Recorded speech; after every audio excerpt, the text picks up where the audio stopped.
Good morning sa inyong lahat, mga kasama natin ngayong umaga. Nandito tayo sa DWHL Apo Radio 756. At syempre, nandito tayo ngayon sa Balitang Gapo News Radio Usapang Bayan. Kasama natin si Anthony Bayarong at ngayon kasama natin si Kagawad BJ Cahudo. Mamaya-maya meron tayong mga special guest para interviewin natin at malaman natin ang mga pangyayari sa ating lungsod. Syempre, bago yan, mag-wrap up muna tayo sa ating News TV for the whole week para maging updated tayo sa mga news. Good morning sa lahat ng nakikinig natin, mga drivers, vendors, mga nandyan sa palengke, mga nakikinig natin sa mga opisina, sa mga kani-kanilang tahanan. Good morning sa inyong lahat at wrap up muna tayo. Nandito ang Batang Gapo News TV for the week. Kasama po natin ngayon si Kagawad BJ Cahudo. Kagawad BJ, kamusta? Good morning, Dave. Good morning sa inyong lahat. Good morning sa mga taga-Olonga po. Ayan, buti naman at nakasama ka namin ngayon dito at syempre masayang-masayang lahat na mapapakinggan ka sa radyo. Ayan. Yun nga, first time to, Dave. At bago ang lahat, syempre kailangan pasalamatan ko muna ang aking mga buting sponsor. Maraming salamat sa Quicksilver. Matatagpuan yan sa Ayala Mall, Harbor Point, sa may ground floor, Quicksilver DC. Maraming salamat sa Primer Group. At ayan, Kagawad BJ, sino ba ang guest natin ngayon? Sino ba ang ating kasama sa talakaya ngayong araw na to? Ayan, Dave, nagagalak tayong lahat at meron tayong magaling na guest ngayon. Nandito tayo para magtanong para sa lahat ng mga katanungan natin tungkol sa peace and order. Nandito po ang ating Police Senior Superintendent, si Sir Pedrito F. De Los Reyes. At ang kanyang mga kasama, si Lamang Police Inspector Vivian Reyes at ang ating SPO1 Marian Sandaba. Ayan, magandang umaga po mga mamen, sir. Good morning po at welcome dito sa ating Usapang Bayan, Batang Gapo Radio. Yan, si CD is from PNP Class 88. PNPA Class 88. Previously Chief of Pateros Police Station, NCPRO. Yan. So, good morning po. Good morning po, sir. Bati po muna kayo sa ating mga mga nakikinig. Magandang umaga din sa iyo, Dave. At lalo sa ating tagapakinig, mga Olongapeño, magandang umaga po sa inyo lahat. Okay, very good. Sir, may mga katanungan tayo, no? Siyempre, dito magkakaroon tayo ng konting talakayan with regards to our peace and order dito sa Olongapo City. Medyo maraming mga tanong yung mga kababayan natin dito sa Olongapo with regards to our peace and order, no? So, sir, before we go to those topics, kamustahin po natin kung how many police officers do we have in Olongapo City? Ang kabuuan na total ng ating kapulisan sa buong Olongapo ay 362. Broken down by 50 officers and 307 PNCOs. Yung non-officers. Non-officers. Apo. At ito pa ay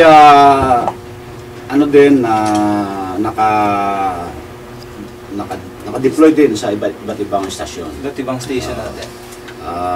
Sa ating headquarters doon sa may 164 ay 13 kaming opisyales at saka 19 na PNCO. Ayon po kasi ito sa ating 10% and 90% deployment.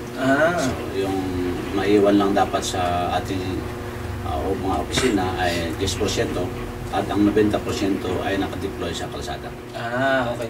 Kagawad at saka Anthony, napansin ko nga nitong mga nakaraang buwan, nitong mga nakaraang panahon, medyo maganda yung visibility ng ating mga kapulisan, no? Marami tayong checkpoint. Maraming checkpoint kahit saan ka magpunta. At maganda doon, random, hindi isang lugar. Kasi makikita natin pag yung mga kriminal, alam nila kung saan yung, pag doon parati nagche-checkpoint, alam nila kung saan sila iiwas. Oo. Hindi katulad ngayon, paiba-iba yung lugar, kaya mas maganda. Marami akong mga kaibigan na nagsasabi sa akin, lalo na yung mga nakamotor. Sabi, daming checkpoint. Sabi na Pero syempre, mga kababayan natin din sa Olongapo, maganda yan dahil syempre yung police visibility natin nandyan, nakikita ng mga masasamang elemento, nandyan yung mga police para syempre mawala na sa isip nila na gagawa sila ng krimen or mga ganyan. Mas magiging panatag yung mga tao Oo. natin sa Olongapo pag nakikita natin ng mga pulis. Sir, yung mga kapulisan ba natin, how well equipped are they? Well, actually, yan po ang ating nalulungkot kong sabihin na yung sinasabi nga ng ating headquarters, kami ang pinakalaki na lucky na organisasyon. Kasi hindi lang lucky, we are luckiest. Luckiest. Pabilo ang kasabihan na kaya sinabing luckiest kasi we are lacking of personnel, Sabi ko din. lacking of vehicles, Meron pa naman yun. lacking of communications, lahat po lacking. Kaya we are luckiest. Luckiest.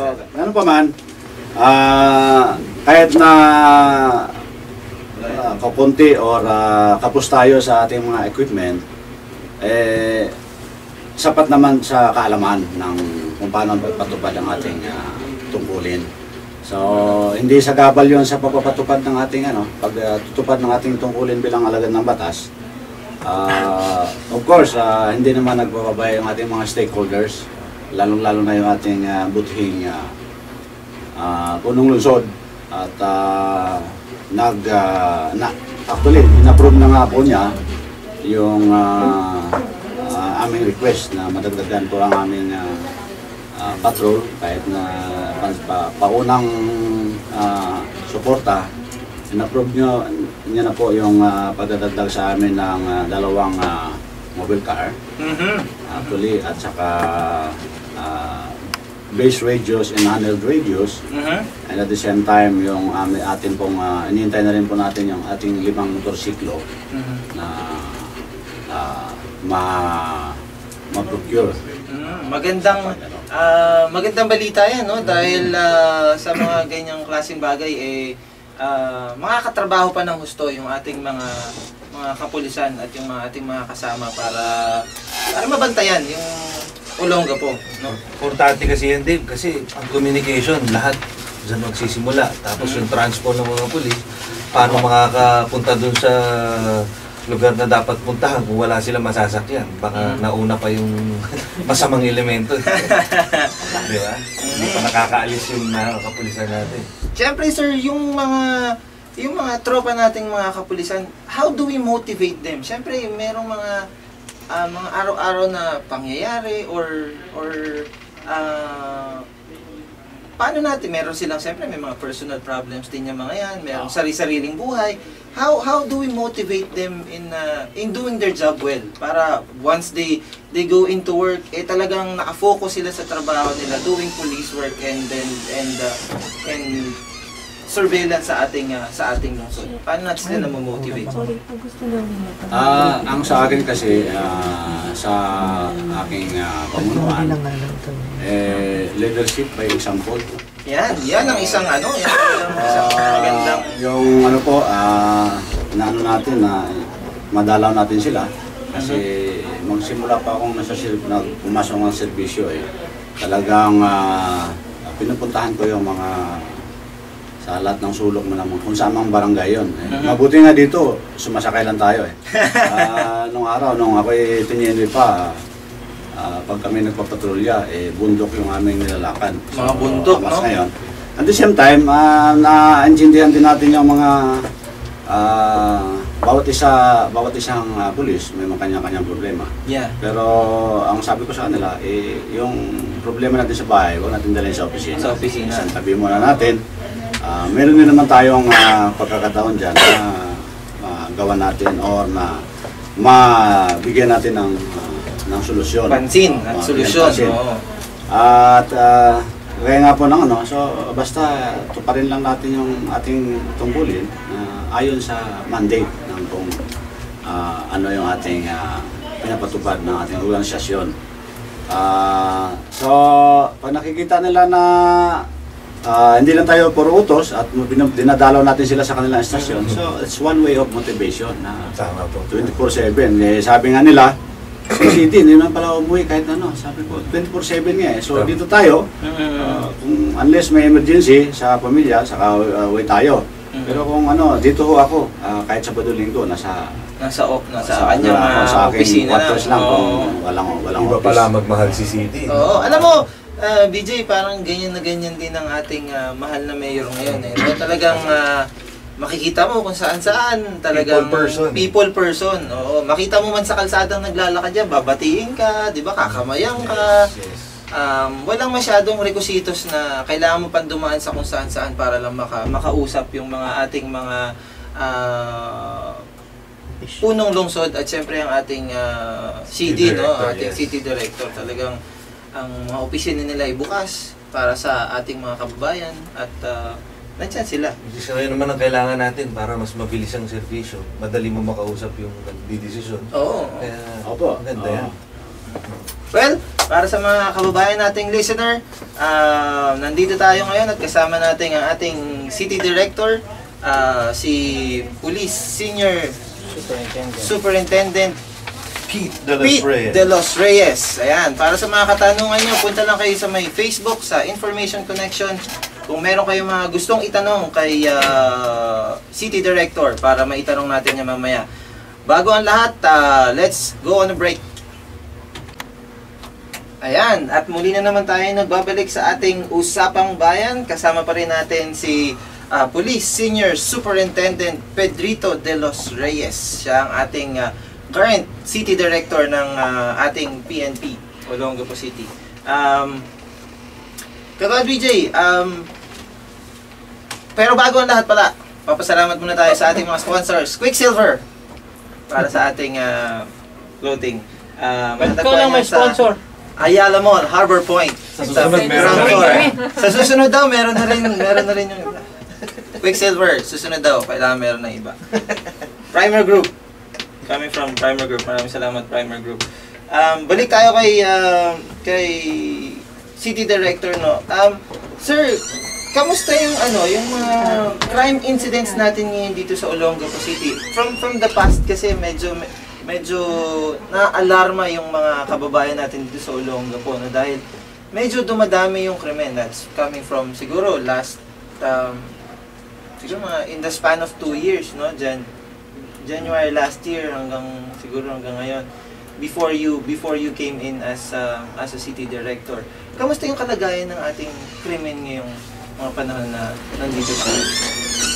So far, mayroon namang significant decrease or improvement sa ating Magandang balita yan, may reduction na. Ayun nga po sa ating datos sa calendar year 2013, sa same period from January to March, mayroon tayong naitalang crime incidents ng index crimes.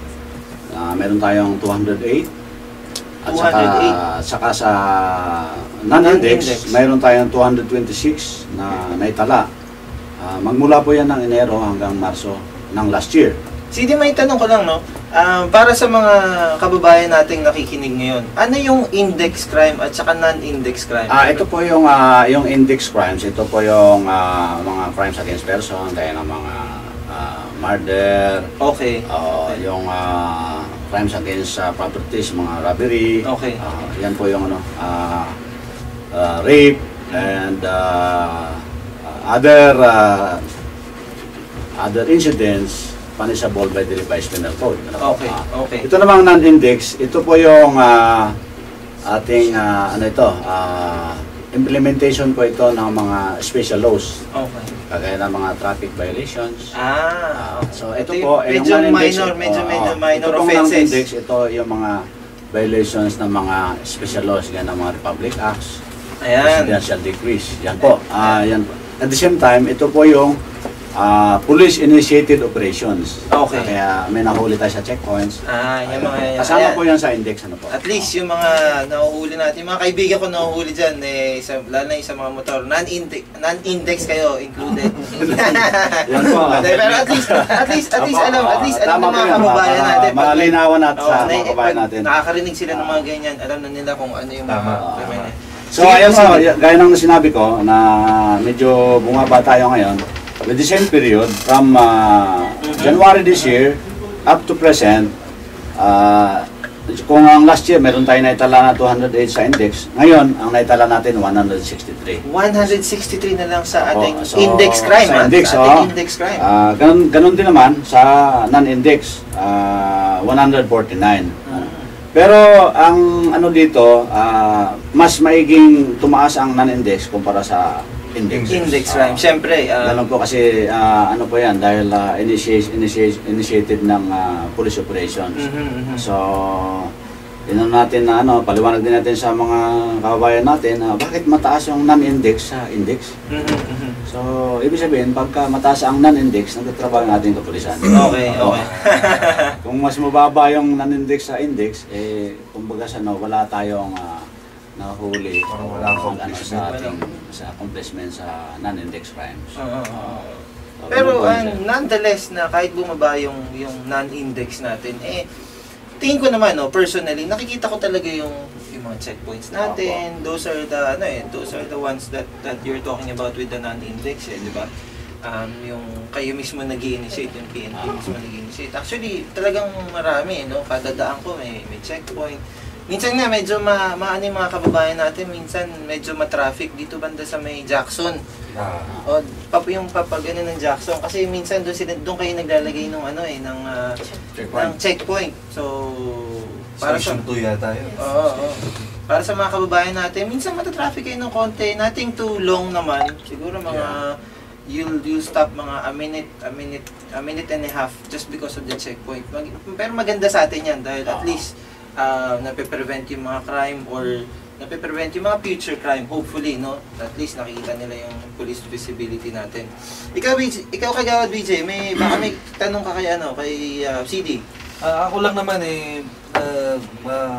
nagpapasalamat na ako din, CD. Thank you, sir. At nakikita ko talaga na visible ang kasi kapag yung police nandyan, deterrent na yan Deterrent yan sa mga gustong gumawa ng di maganda Kaya sa akin, very thankful ako CD at nakikita ko. Lalo na ako, nakatira ako sa may Rizal Avenue. So, halos lahat ng dadaanan ko, halos nakikita ko ang pulis So, maraming salamat po CD. Thank you din, sir.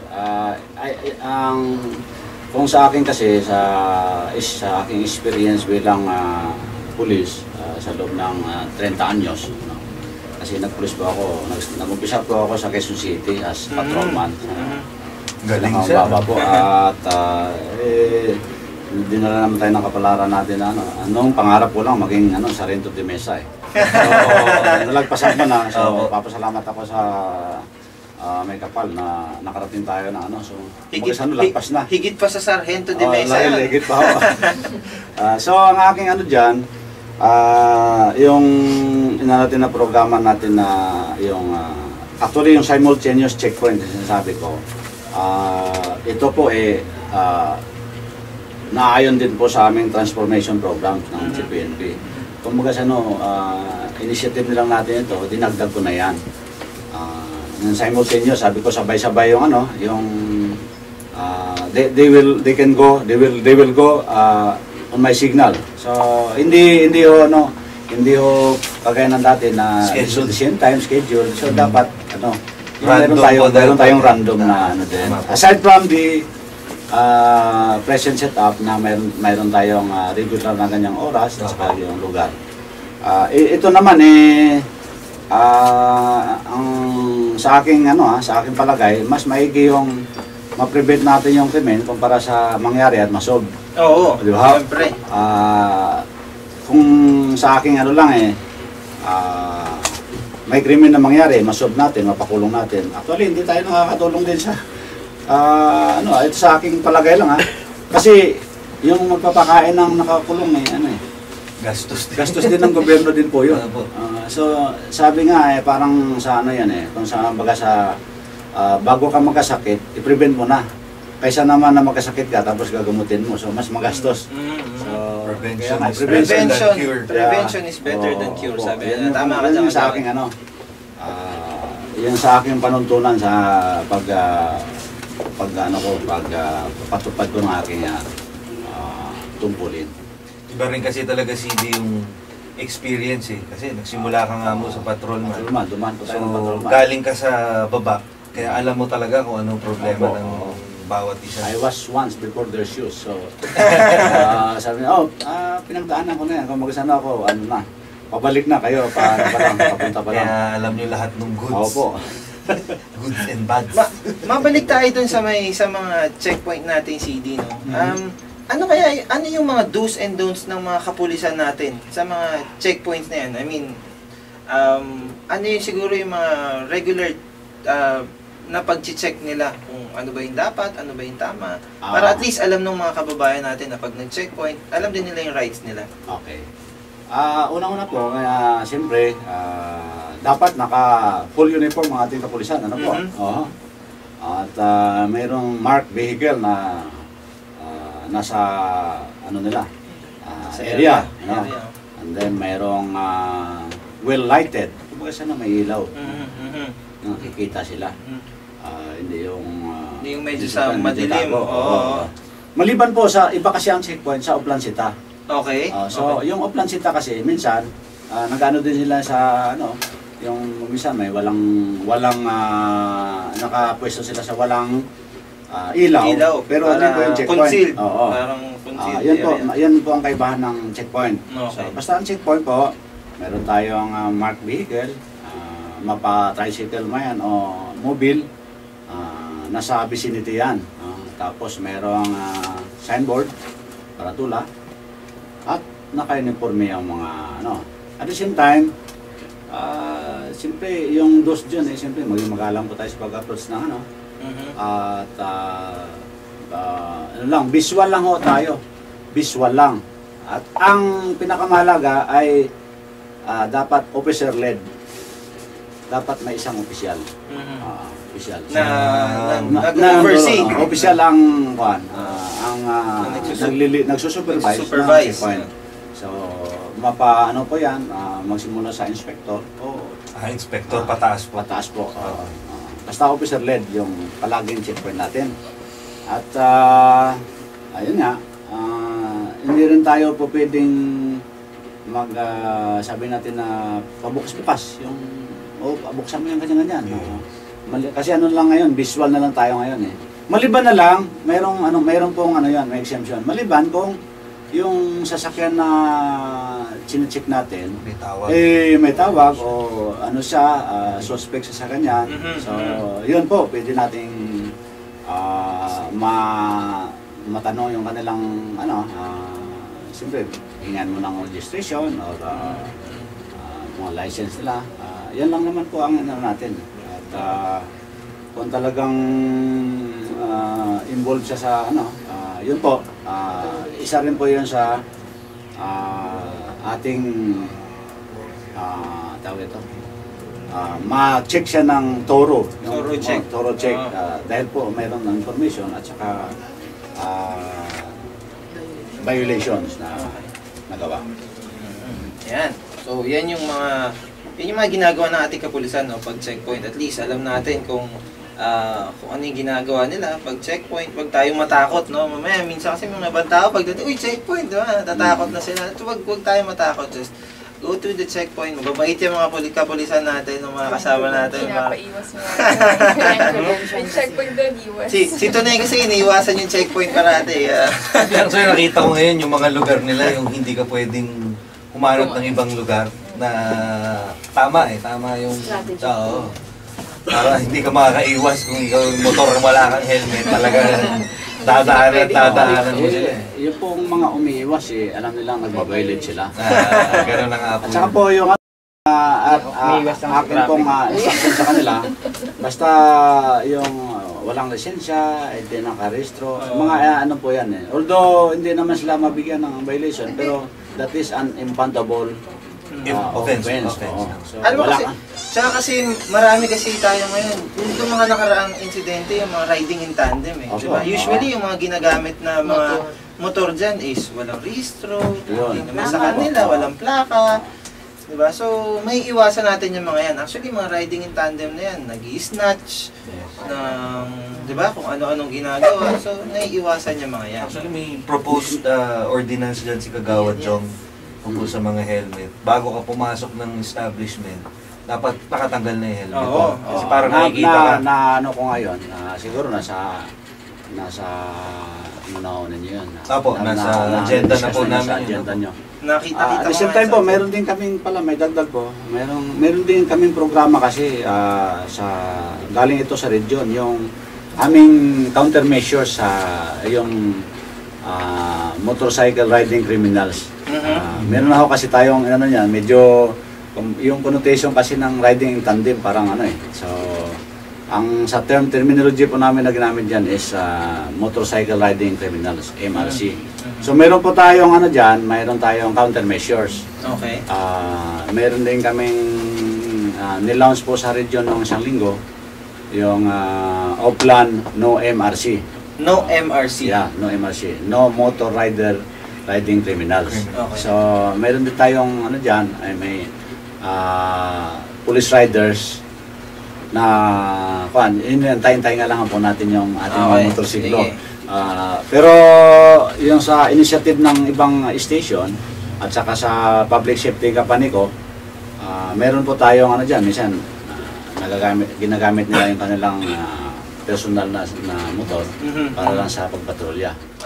Okay. So, yan yung but nangyayari sa atin yeah. ngayon, CD. Yan po, oo.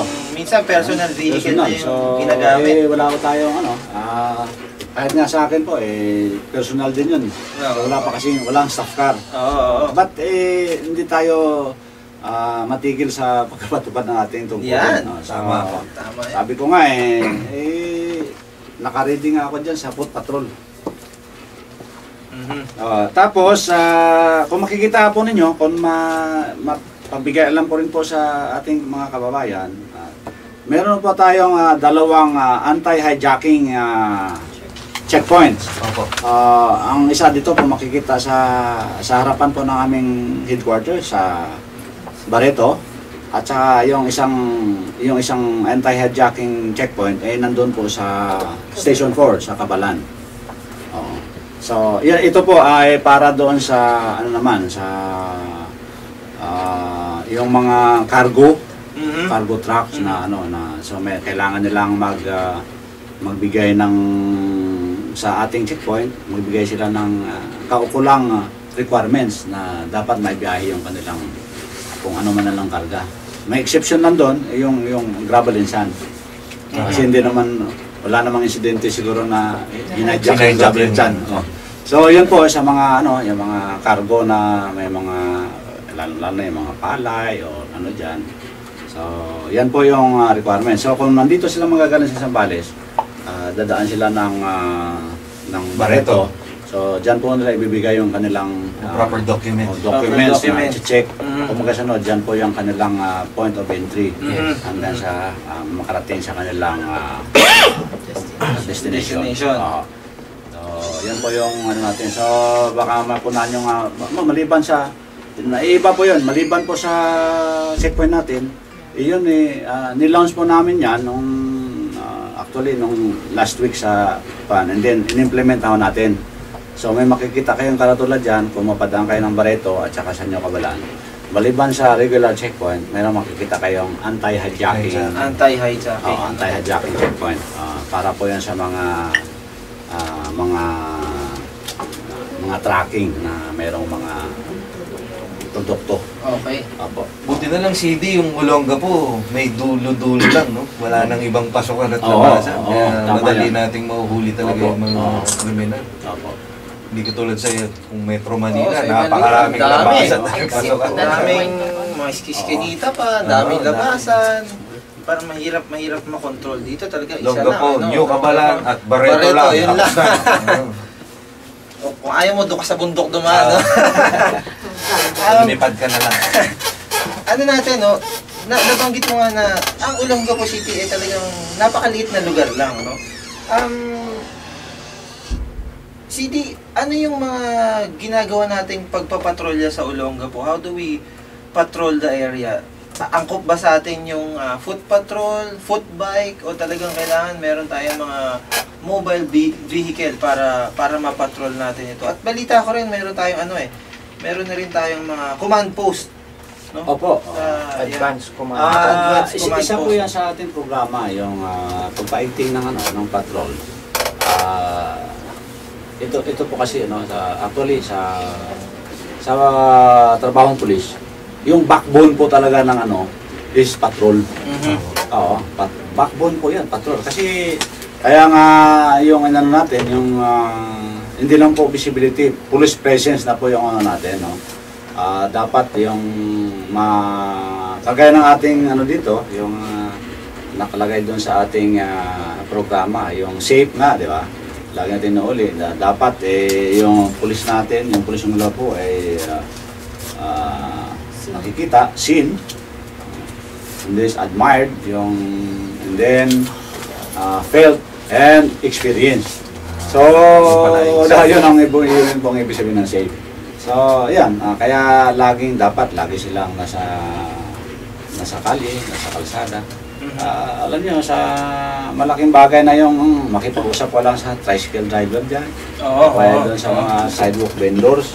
Ano na yun Malaking intel na yun. Malaking na yun na community relations. At the same time, nakakapag-gather tayo ng information. Ayan na po. Hindi lang yung yung sasakit mo ng likod mo doon sa kakaupo sa opisina. Diba? At saka yung bike patrol, isa rin po rin sa ating programa. Okay. Ngayon, hindi lang natin maano yung ating pulisan kasi maghanap din kami ng sponsor. Maghanap sa sponsor sa bike. So, Para mga bike, natin, yung mga... yung kung bibili tayo ng dyan, mga bike na medyo mahina, madali rin masira. Madali rin Tama po. masira. So, siguro maghanap tayo ng at bigyan natin ng kumbaga pag na-issue sa isang pulis, dapat pangalagaan niya. Pag-aalaga din sa sasakyan.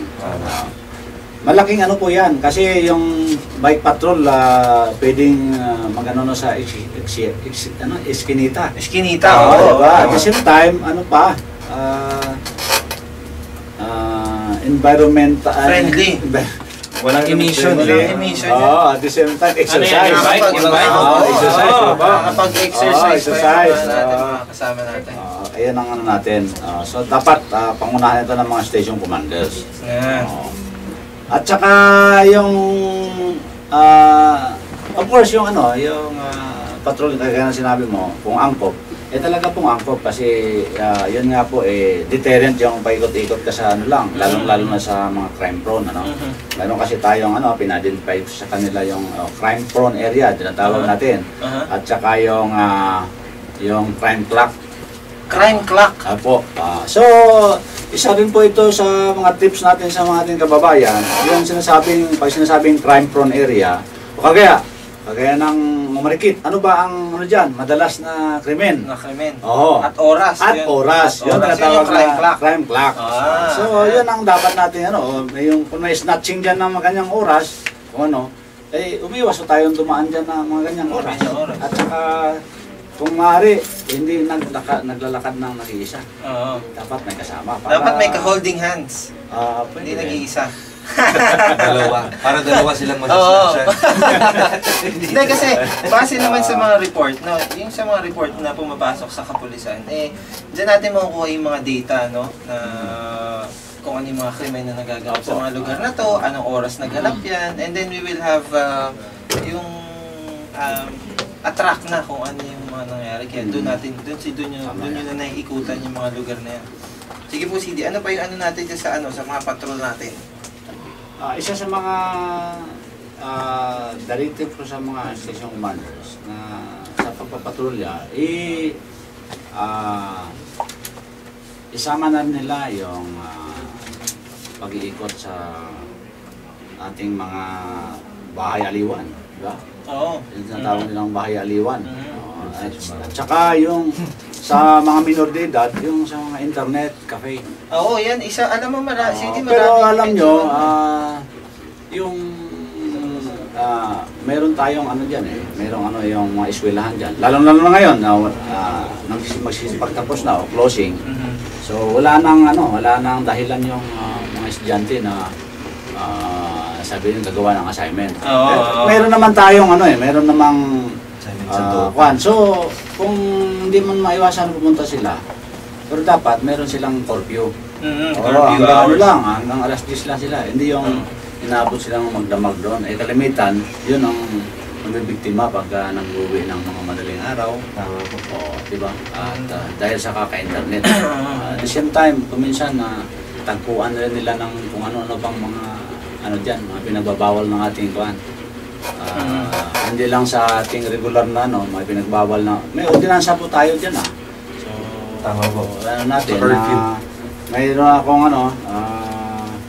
sa pagpapaalala na rin po ng ating mahal na mayor. So, mayroon akong directive sa mga station commanders na itong mga internet cafe na maraming minor de edad na naglalagi. Pero dapat meron silang curfew. CD, kamusta yung natin, yung relationship natin sa community, no? Sa mga barangay, especially yung mga barangay natin. At kasama na dyan sa mga barangay na yan, natitrain ba natin yung mga BPAT natin sa bawat barangay para at least alam nila yung mga, kasi minsan yung mga BPAT kailangan matrain dahil kailangan alam nila yung mga do's and don'ts din nila. Yung mga rules nila, ano ba yung pwede nilang gawin pag mga ganitong pangyayari, ano yung gagawin nila, at syempre yung pag self-defense din nila. Ano yung programa natin para dyan? Tsaka kasi yung iba nagre-request, yung iba daw pag yung mga barangay tanod natin nagpapatrol, pwede ba daw silang kasamahan ng isa sa mga pulis natin na nakatoka sa barangay na yun? Dapat, pwede. Po, kasi partner po natin sila at ito pong sinasabi na mga BPATs, ito po natin yung tinatawag natin force multipliers. Force multipliers. Kasi alam nyo, kailangan talaga ng mapaigting ating stakeholder support para magampanan din natin at mapatupad natin yung ating mga tungkulin. Ang sinasabi po niyo sa BPAT, actually po ongoing yung ating training sa BPATs, enhancement, kasi may dati namang BPATs So natin, ni-revive, in-enhance. At the same time, mayroon pa pong additional na yung training din po ng mga barangay tanod natin. At yung initiative din po ng mga barangay natin na magkaroon ng neighborhood watch. So kasama po yon yung ating pong lecturer doon, isa din yung ating lecturer doon ay ating PIO. At the same time, yung partner po namin dito, yung IBP, yung mga lawyers. So in coordination with the IBP at yung sa pangunguna po ito ng ating mahal na konsyal or yung ating ABC President. Si Kapitan Johnson. So, inopen po natin to last week. Kasama po yung ating mayor at yung chairman po natin. Nandun din po yung ating vice mayor at yung chairman ng ating Fiscal Committee.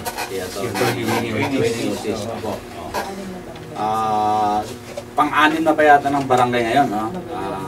Sa Mabayuan kaya kahapon o kanina nag-open. So, tuloy-tuloy po ito. Hanggang sa at maliban pa po dyan, kapag rin tayo ng training ng BIN trainers training. So, itong sa mga susunod na linggo, naman natin ito. Sa mga pinost naman natin yung ating mga barangay information network. Of course, hindi lang ito Oh, yan. Kasi hindi naman para sa yan. mga barangay Hindi naman tanod, sila kundi concerned. kung sino pa yung mga dyan, Ah, yung mga sige. interesado na taga yung mga kababayan natin. Actually, perfect yan, CD, kasi Oo.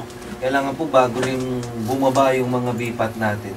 Dapat may knowledge sila kung Opo, ano ba oo. yung Tama pwedeng po. gawin at hindi pwedeng Opo, gawin. oo. Kaya Kaya nga hindi, po, kasi prone sa demanda ang minsan, Oo. lalo ang mga polis po, di ba? Opo. Hirap Kaya- din dyan. Dapat kaya yung mga barangay natin, kailangan Yes. din alam nila kung ano yung pwede yes, at hindi oo. pwedeng gawin.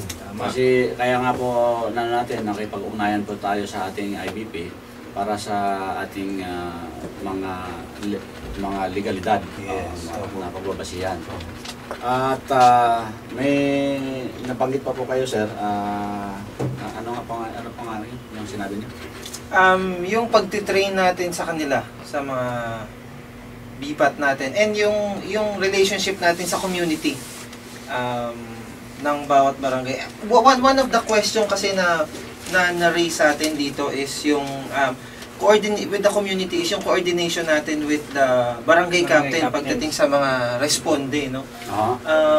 Paano natin kino-coordinate yan sa bawat barangay pag rumiresponde tayo or pag meron tayong mga ano ba tawag mo ron sa Mga tawag. may mga tawag pag Responde.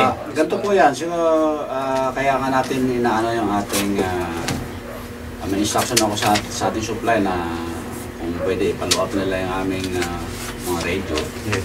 Radio. Para may karoon yung sa mabilisang ano ba, mapaano po natin, mapadali natin yung komunikasyon natin Opo, sa ating tama. barangay. So, siguro magkaroon kami ng same frequency. Tama po. Kuminsan po kasi hindi mga reliable yung text or ano eh. Mhm. Kuminsan pag tumawag ka busy. Mhm. Tapos ang text mo naman minsan kinahapunan mo pa matanggap. Oo. Mayroon pang ang Kinabukasan. Minsan mga Tapos sa sobrang diba? busy puno na ho yung marami Delete ding chess yan gumagana. ng Saka ating mga real time kasi CD ang radio eh. Tama po yan, Yeah. tama po yan. So, yun, inaano lang natin. Saka at, one time gastos lang. Tama yun. Charge mo lang naman yun. Opo. At yung nabanggit po kayo na yung isa pa,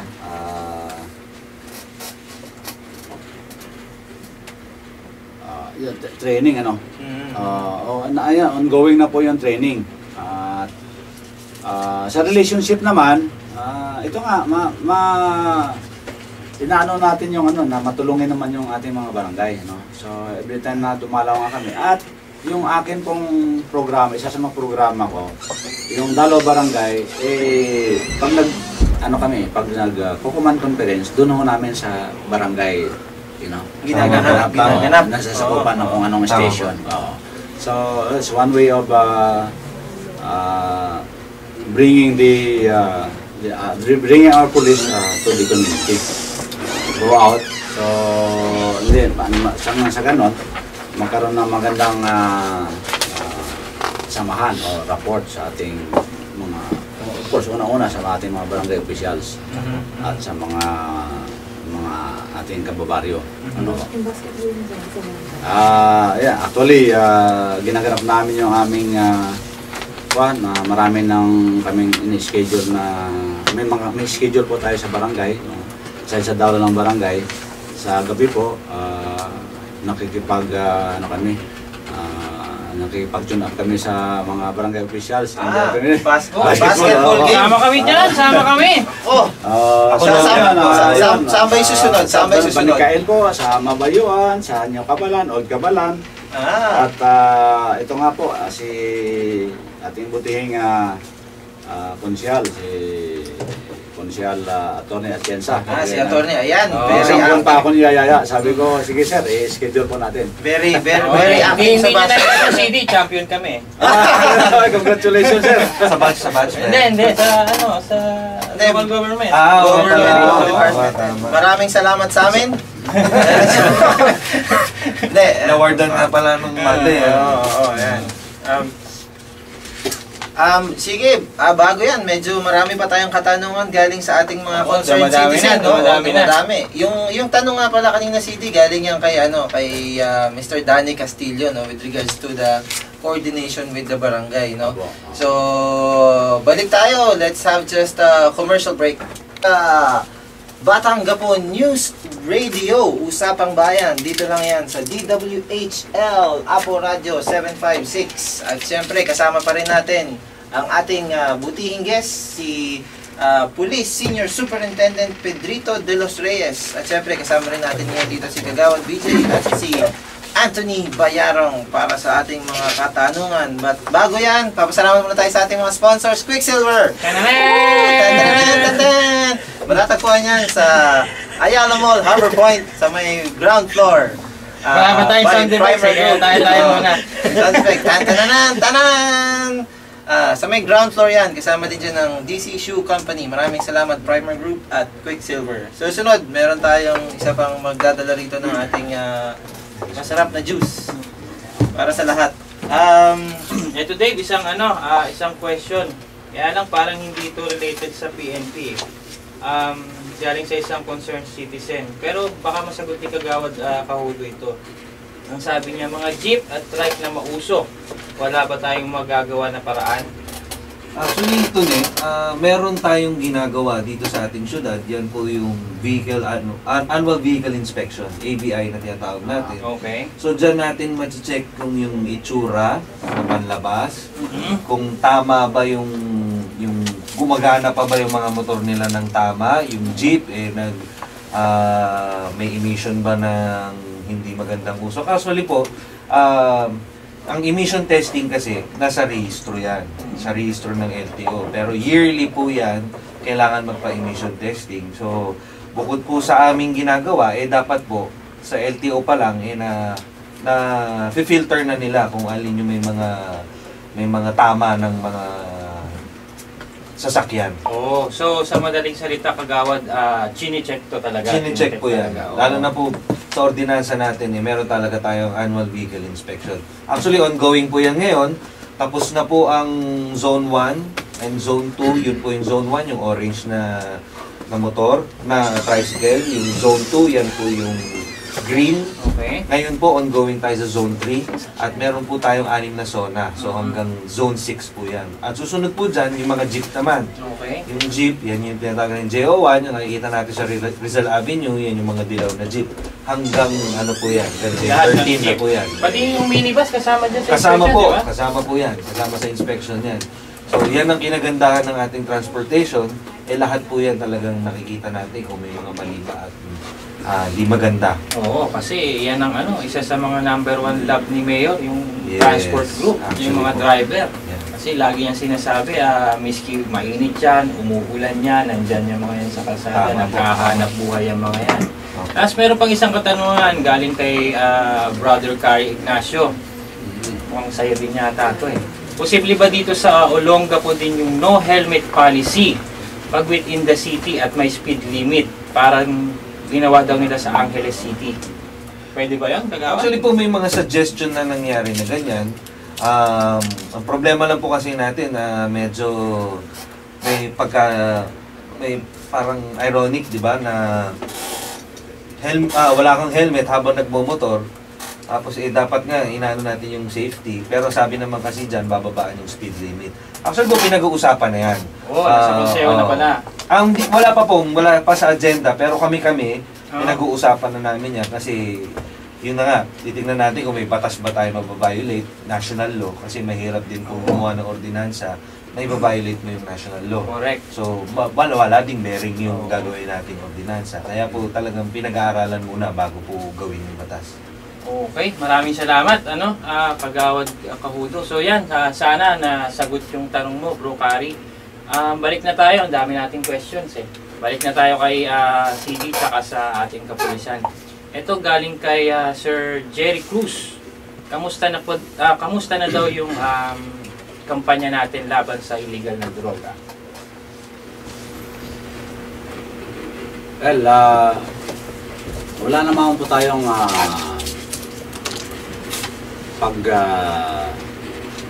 hindi naman tayo tumigil sa pagkampanya ng salita ng droga. Yan po sa aking direktiba sa team leader ng KAIDSOT na paigtingin yung ating anti-drug campaign. course, in coordination with the office primary concern, yung PDEA. Okay. Kasi po, sila po ang primary concern talaga dyan. So, sabi nga ng aking team leader ng Kaitsot, yung kanyang programa jail the user, save the user. Okay. Ito matagal naman na itong mga anti-drug campaign, So ayon sa kanya, as team leader, with my supervision of course, yung advocacy niya ay yung tanggalin at yung mga roots in order to save the ends. So the community plays a major role sa ganitong pangampanya. So for the team to achieve this goal, and then we need active participation of the inside by providing us the intel information. So mga barangay, tsaka kahit mga maliliit na detalye, kahit little by little, we can make a draft with regard to the groups of their strategy. Yan ang sabi niya. And then, yung strategy ng pagbebenta ng illegal na droga. Eventually, the Kaitsot will have a broad idea on what areas and places are most affected so that they can focus and more save time tactically infiltrate and suppress drug syndicates. So, dito po, ano po tayo dyan? Talagang yung ating programa dyan sa illegal na droga talagang pinabaigting natin. Pag halimbawa ba, CD, pag halimbawa ako gusto kong mag-sumbong dahil meron akong nakitang parang illegal activity, halimbawa particular yan yung drugs sa aming lugar. Paano ba ako magbibigay ng information sa PNP? Well, you can... Tsaka, siyempre, ano yan, security, para doon sa tao na nagsumbong. Paano ba yung safe ba sila? Oo naman. Kung pwede naman kayong dumirekta sa akin, nang sa ganun, i-refer ko kayo sa akin team leader. Yun. At the same time, pwede rin silang dumirekta ng sumbong sa ating team leader, si Inspector Rabilo. Okay. So, pwede kong maibigay sa inyo ang numero mamaya. Sige po. Pwede nating, So, ayan, yung mga gustong tumulong, gustong magsumbong. Sinabi naman ni Colonel Pete de Los Reyes na pwede kayong dumiretso sa kanya para maging safe kayo. Sabi nga niya nung una pa lang, 24/7 nandyan lang siya, basta kailangan niya siya. Napaka-hands-on na nating CD. Meron tayong isang katanungan dito, CD, isang concerned citizen, no? Actually, from Barangay Mabayuhan, si Catherine, no? Gaano daw kalaki yung epekto nung nabawasan yung sa mga barangay natin yung nawala yung mga street lights?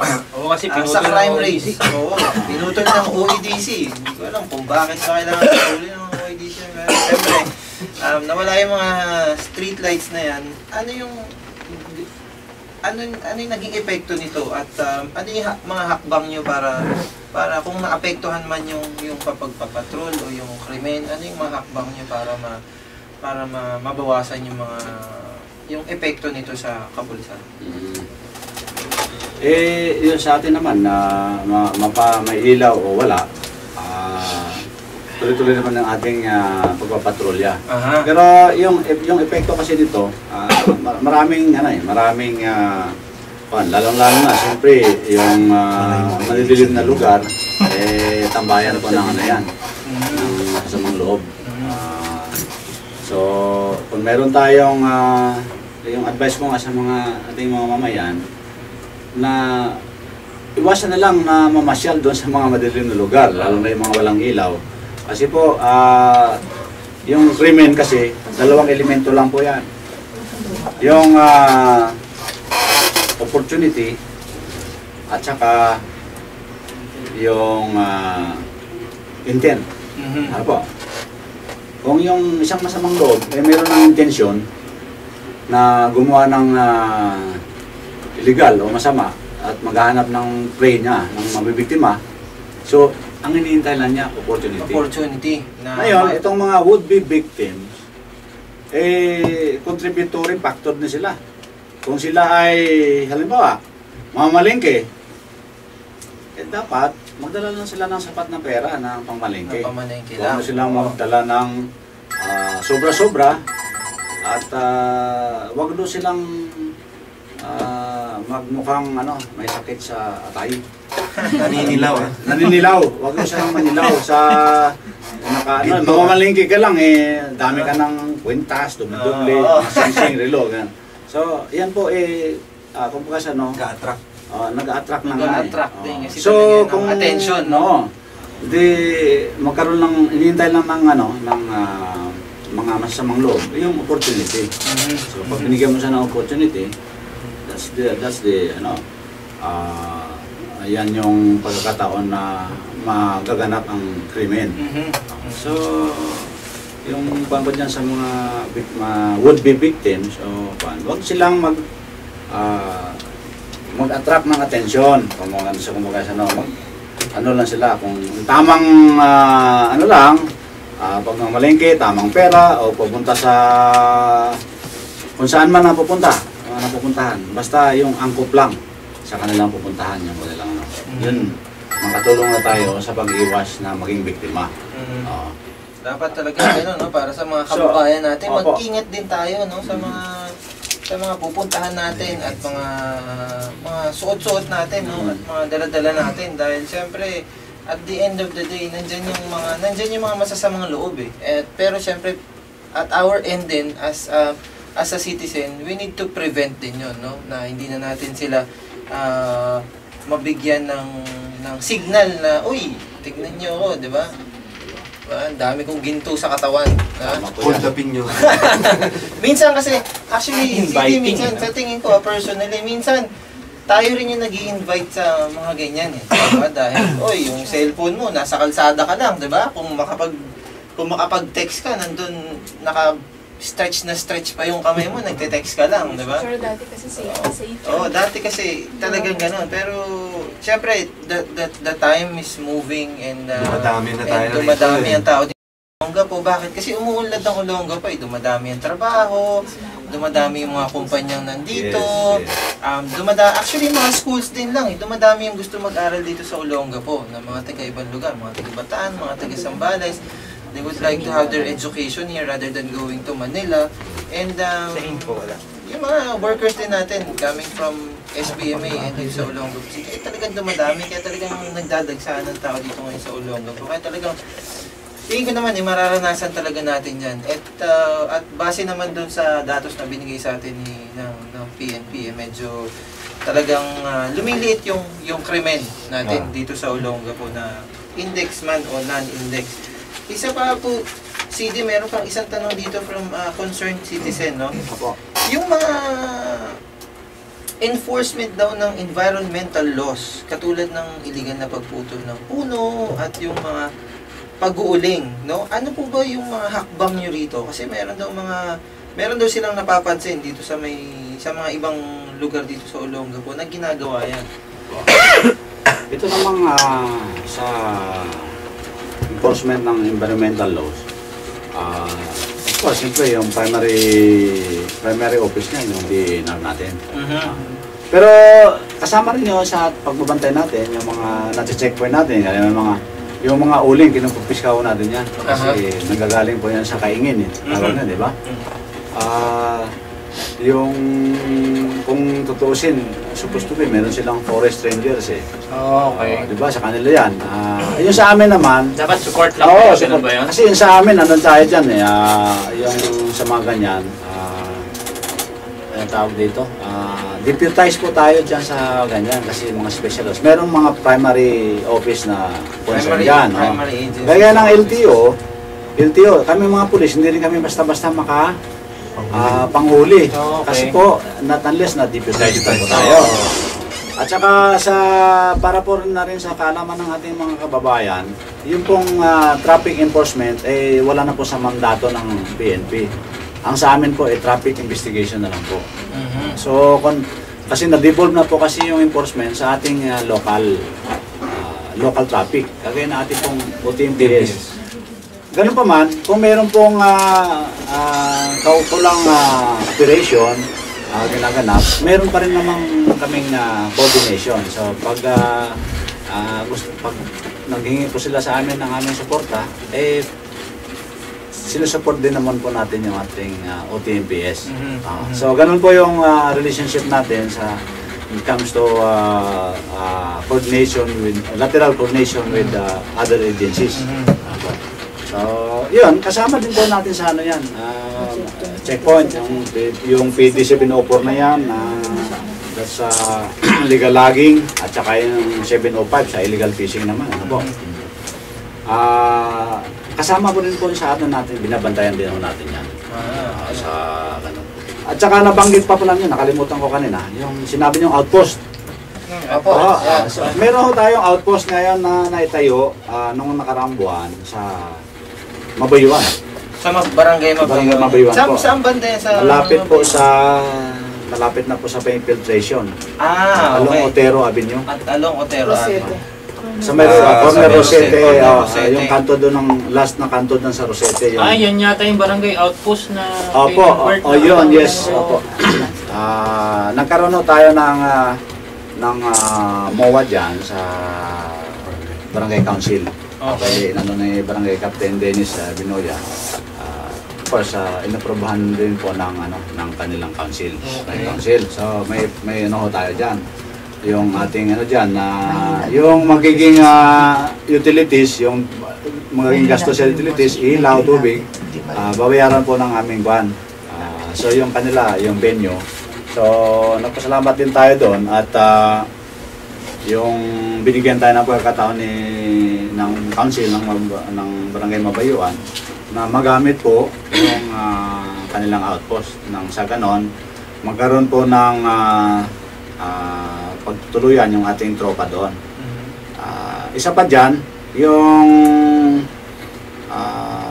advantage po niyan, yung crime response, yung response time. Response time ng ating tropa pagdating sa, kasi dito pa mga galing pa ako sa sa may Barreto. So kung hingi ng responde yung taga city o station,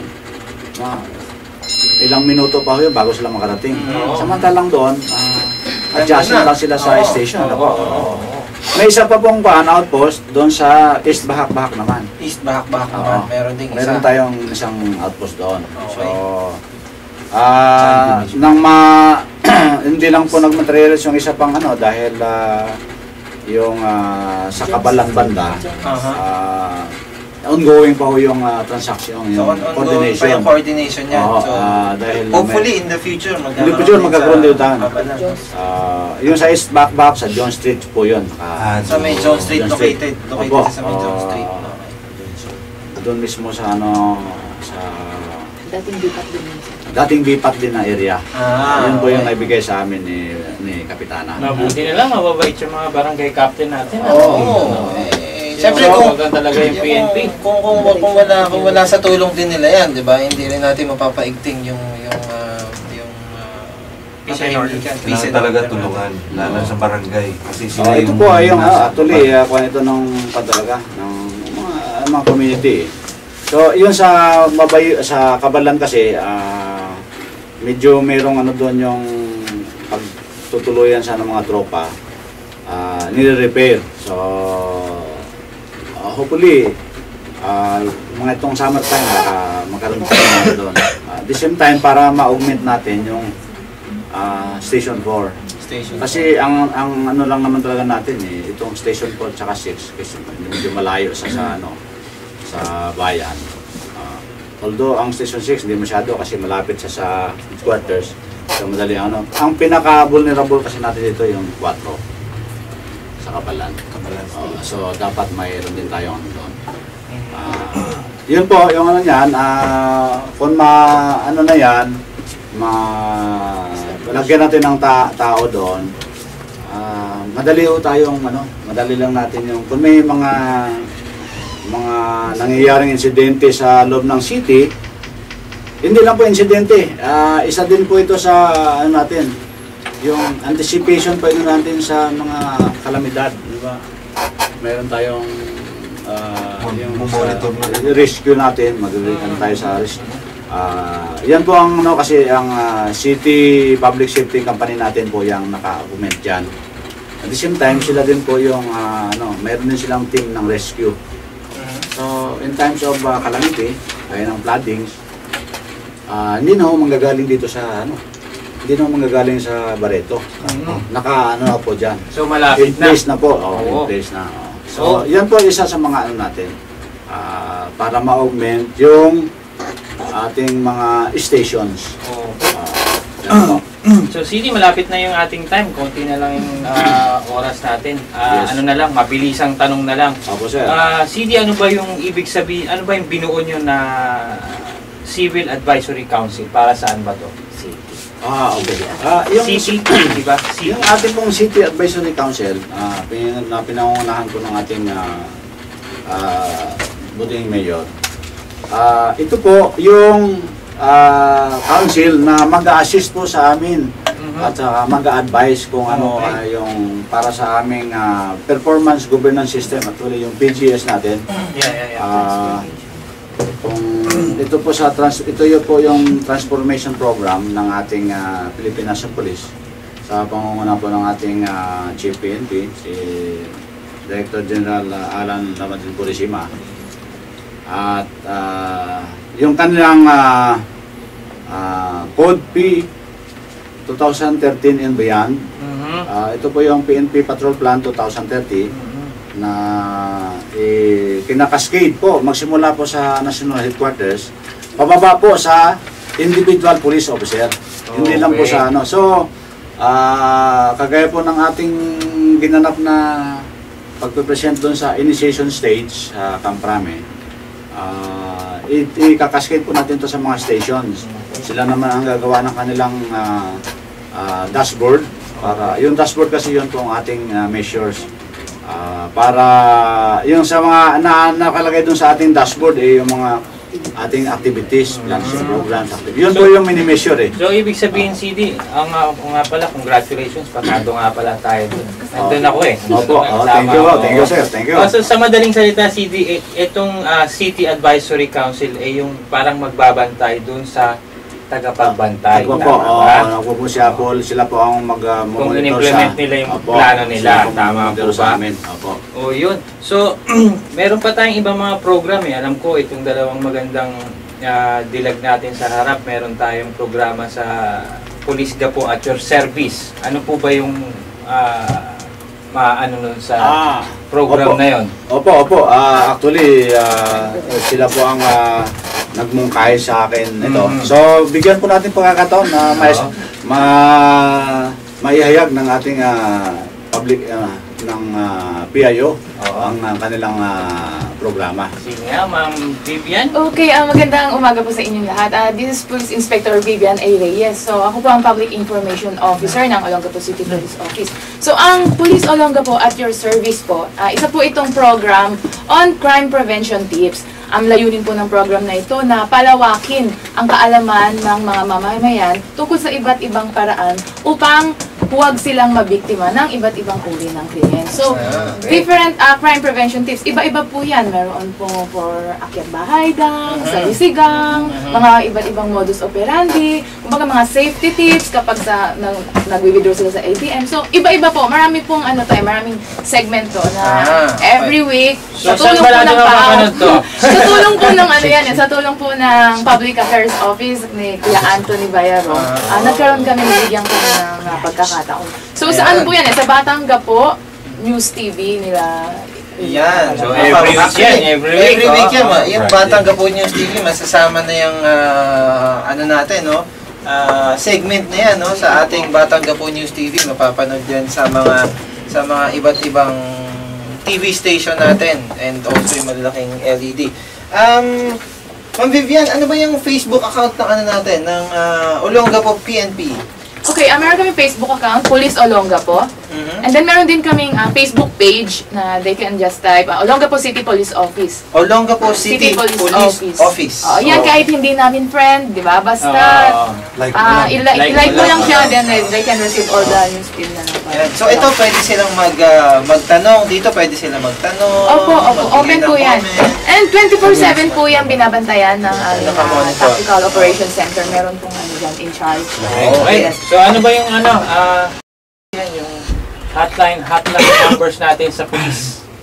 Ito yung yung hotline para at least yung mga kababayan natin madali kayong matawagan. Through internet, nasabi ko na nga po, yung Facebook page namin and Facebook account. Then online, landline po, 222-5731. 24/7 din po yan. Then through text, pwede rin po, 0919-245-0666. Ayan, Ulitin pakiulit ko pa po, ulit.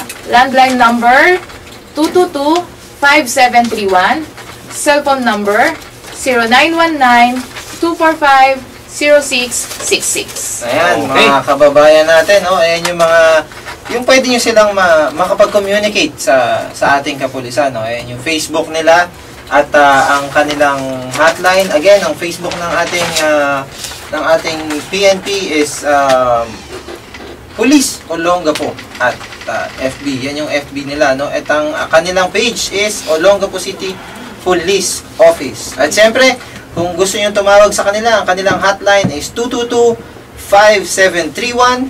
Again, isulat niyo yan, 222-5731. At ang kanilang mobile number is 0919-245-0666. At syempre, pwede nyo silang tawagan dyan at ang kanilang FB page. Pwede kayong mag-post ng comments dyan and mag-post ng mga question. 24 hours nilang minomonitor yan para at least yung mga medyo late matulog, minsan mga 3 o'clock nasa Facebook pa, pwede pa rin kayong magtanong. Oo, ito yung ito naman yung number, Dave, sa ating kung meron silang gustong itip tungkol sa drugs. It's 0916-282-0575. Ulitin ko, 0916-282-0575. Diyan po yung sumbungan, hindi po diyan yung bilihan, ha? Sumbungan. Oo. Walang mefenamic dito, ha? Wala. Ano lang to? Okay, Ito yun. wrap up na tayo, medyo overtime na naman tayo. So, CD, ano po ba yung maaasahan natin sa ating kapulisan? Well, ang maasahan natin sa ating kapulisan ay yung ating serbisyo. Yan lang naman po ang ating may paglilingkod. Yung amin pong pagganap ng aming tungkulin. So, serbisyo po ang gaya ng sabi ko sa mga aking mga tauhan, ay huwag tayong maging clock watcher. Go with the extra mile. Kahit sabi natin alas 5 uwian na, dapat pa rin, open pa rin yung opisina o kahit saan ka man, kahit sa bahay, walang problema. Kung meron tayong kasi wala tayong inano na oras Kaya nga may kasabihan na sabi nila, tayo at alas 12 na. Hindi, sabi nga natin bukas pa bumbero. Ibig sabihin, kung bukas ang bumbero, ganun din po yung himpilan ng pulisya. 24/7 pong bukas po yan. 24/7 na So, bukas. kung meron kayong reklamo at hindi kayo in-entertain, sumbong nyo sa akin. Yan. At Sumbong nyo ng diretso. Diretso nyo sa akin. At hindi naman po pwede yan. At ang lang kasi dyan sa aking mga lalo na sa desk officer natin, sabi ko, pagka may pumunta, asikasuhin kasi kahit na hindi mo ma-solve agad yung kanyang inilalapit at dinudulog na reklamo, masisiyahan na po yun pagka ini-estima natin ng maigi. Yun na po ang ating may pangako sa ating mga kababayan. Ayan, alam mo, magandang talakayan. Sir, ano ba yung saan ka ba nila pwede kontakin para kung sakaling meron silang mga katanungan o gusto nilang dumiretso sa'yo, oo, saan ka ba nila pwede Ito contact? po, pwede nila akong makontak sa ito, ibigay ko na lang sa inyo po yung aking Sige. Ito. Pwede niyong kontakin na si CD, no? Sa kanyang diretso, siguro sa kanyang landline, no? landline Yan na po. po yung kaninang diretso. Ito na. Okay. So, yun pala. Yung number na minention natin kanina, yung landline na yun, no? 222-5731. Yan yung diretso na. At kung sa kayo ay mga Globe subscriber, sa 0915-190-8888. Pwede nyo siyang kontakin si CD dyan. Talagang diretso at masasagot ang inyong mga katanungan, lalo na pag importante. Huwag naman siguro mga petty question, no? Na Kung single pa kung single pa si CD, ilang taon na po kayo, siguro medyo mga importante lang po. Importante lang dahil siyempre medyo importante rin yung Tiny CD at marami rin siyang ginagawa. So para sa mga inyong katanungan at gusto niyo dumiretso, tawagan niyo lang siya sa mga number na yon. Well, isa na namang magandang araw to, isa na namang magandang talakayan at nalinawan tayo, no, sa mga iba't ibang pangyayari sa Olongapo, lalo-lalo na sa ating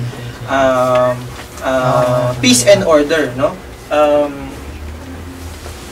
Yan, at kasama natin si CD, si Police Senior Superintendent Pedrito F. De Los Reyes. Maraming salamat po, sir, at maraming salamat sa ating mga kasama, si Police Inspector Vivian Reyes, ang PIO officer ng ating PNP, and also ang ating si SPO1 Mary Ann sa Daba, ang ating PIO ng PNCO.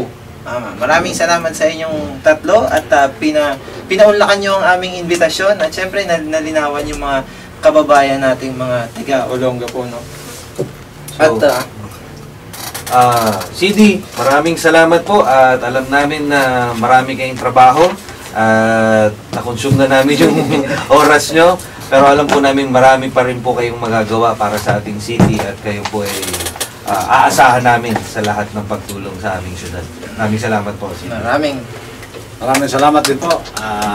Of course, siyempre sa ating pagtutulungan at pasalamat din po ako sa ating mga stakeholders, sa pangunguna po nating mayor, sa city councils, na mga suportado din po kami. At saka yung sa ating mga barangay captains, sa pangunguna po ni Kapitan Johnson bilang ABC President. At sa lahat po ng mga mamamayan na patuloy na nagsusuporta sa aming programa. Thank you din po. Ayan, maraming salamat at sana yung mga kasama nating Batangapo na naliwanagan kayo sa ating peace and order at syempre abangan nyo yung segment ng ating kapulisan sa sa Batangapo News TV at maliban dyan abangan natin, meron tayong summer Kalye Kasiyahan. Mamaya na yan. Mamaya yan. Syempre, dyan yan sa may kahabaan ng Magsaysay. No, that is, we will start mamaya, March 28 onwards, every Fridays and Saturdays. No? So, punta kayo dyan at makisaya at makikwela. Alam niyo, maraming mga events na mangyayari dyan. No? So, merong merong mga activities, mga exhibitions, katulad ng mga skateboarding exhibitions at mga ibang klaseng sports and mga music jams and mga competition. Abangan lahat yan sa may Kalye Kasiyahan. Also, para sa isang programa ng ating Butiing Punong Lungsod, no, para sa sports, magkakaroon tayo ng Summer Sports Event 2014 brought to you by Olongapo City Sports and Youth Development, no? Unang-una, magkakaroon tayo ng FIBA Asia 3-on-3 sa March 30 at Rizal Triangle. So punta kayo, panoorin yan. Magsisimula yan ng mga alas 7 ng umaga. Maglalaban-laban. This is a qualifier ng region going to the national. So manggagaling dito yung mga iba't ibang players natin from other places sa region natin para lang to battle it out para makapasok sa national finals. And also, magkakaroon din tayo ng interzone, no, ng basketball tournament. And abangan nyo, magkakaroon ng Summer Sports Clinic 2014. At mamaya, sa may kalye Kasiyahan, magkakaroon ng registration booth para sa Summer Sports Clinic. First Mayor Roland Paulino Summer Sports Clinic 2014. Mag-i-start yan sa April 22. No? Ang venue natin, iba-iba, depende sa sports. May basketball, may lawn tennis, may baseball, volleyball, futsal, chess, badminton, football, at karate do. Abangan lahat yan. At mamaya, mayroong registration booth sa may kalye Kasiyahan. Also, sa may Gordon College.